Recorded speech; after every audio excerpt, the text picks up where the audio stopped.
Hi everybody, I just discovered something useful for all plasti dippers among us.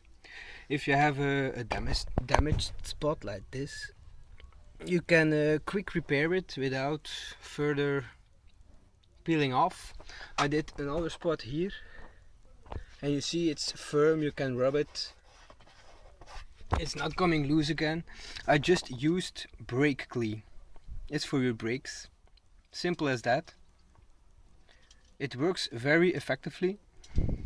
You spray it on the spot you want to repair. It doesn't affect your paint, but it still repairs the plasti dip in a way you can paint over a new coat or another color or something like that, or you don't want to have it peeling off. So I'm gonna show you a little demonstration.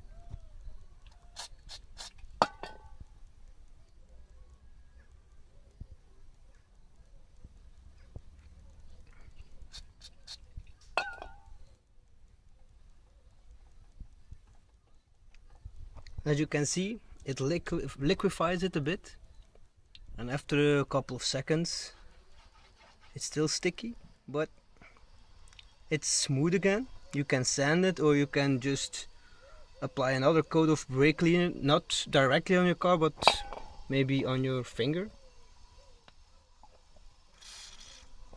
and rub it in.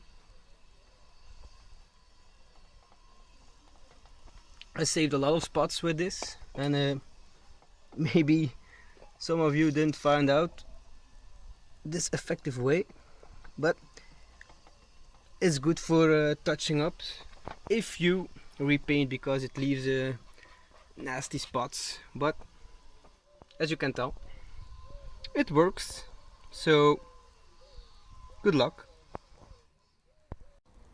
This was a spot I had because I degreased the crease very bad, so it came loose over time, so I had to pull the whole pillar. But with brake cleaner, as you can see,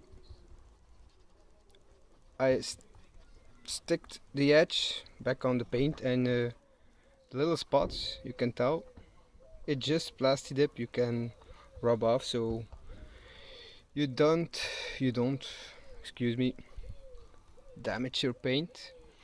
Another spot here, I don't know if you can, no, it's clearly invisible, but here somewhere at my finger, yes, this spot was a stone chip, so I sprayed some brake cleaner on my finger and I rubbed it in circular motions, and now it's almost invisible because I'm gonna respray my car in another color, but I don't want to peel the whole thing back off again, so I don't know, maybe it helps some of you.